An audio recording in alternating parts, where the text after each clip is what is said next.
پتھروں کو تراشا کرتا تھا. جب بھی کوئی مدینہ شریف جاتا وہ روتا اور سوچتا کہ کاش حضور مجھے بھی بلائیں، میں بھی مدینہ شریف جاؤں.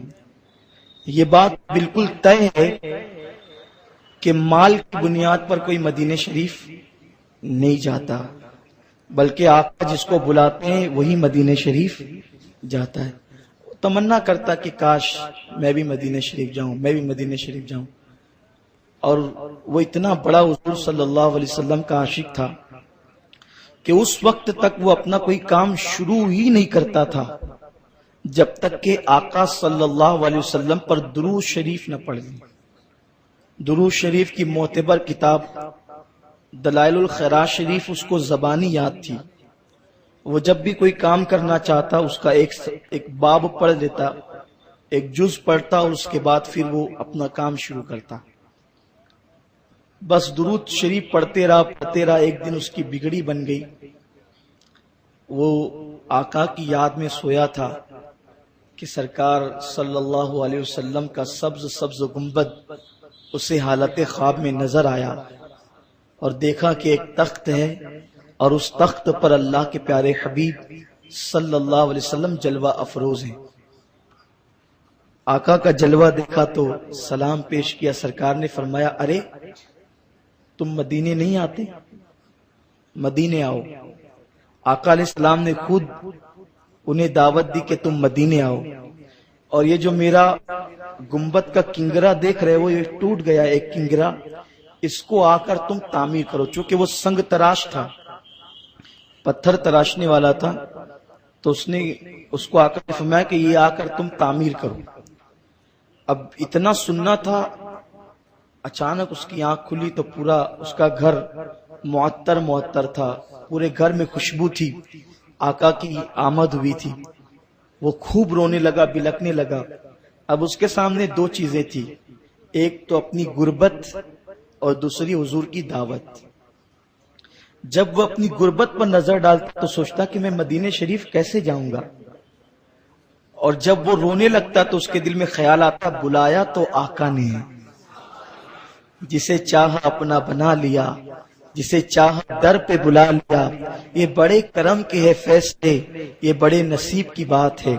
تو سوچتا کہ آقا نے جب بلایا میں ضرور جاؤں گا.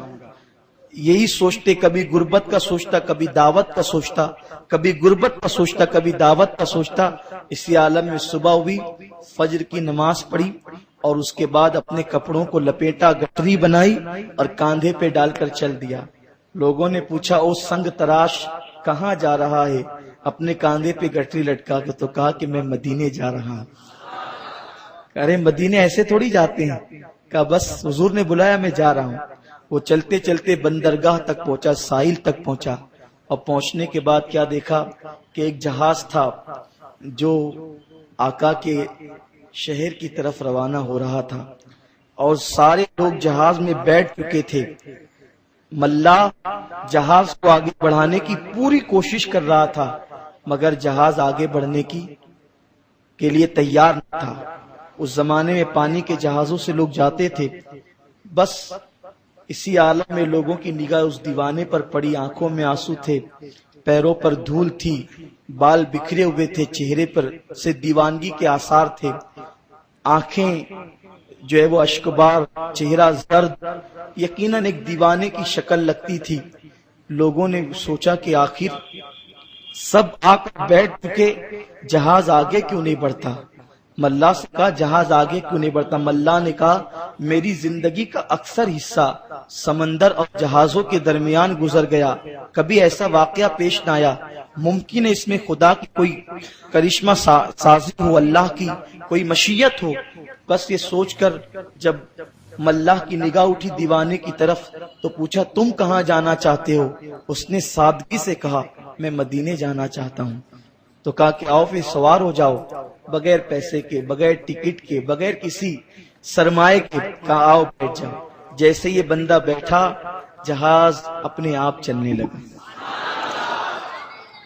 یہ عاشقوں کی شان ہوتی ہے، یہ آقا کے غلاموں کی شان ہوتی ہے. اور پھر کیا تھا، قربان جائیں جب یہ ساحل پر اترا، جدہ کے ساحل پر، چونکہ مدینہ منورہ میں ساحل نہیں ہے، جب یہ جدہ کے ساحل پر اترا تو اترنے کے بعد ہر ایک کو لینے کے لیے کوئی نہ کوئی آیا ہوا تھا۔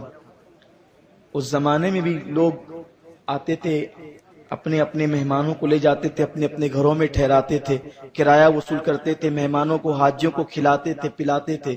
اس نے سوچا کہ میں کہاں ٹھہروں گا، میں کہاں جاؤں گا۔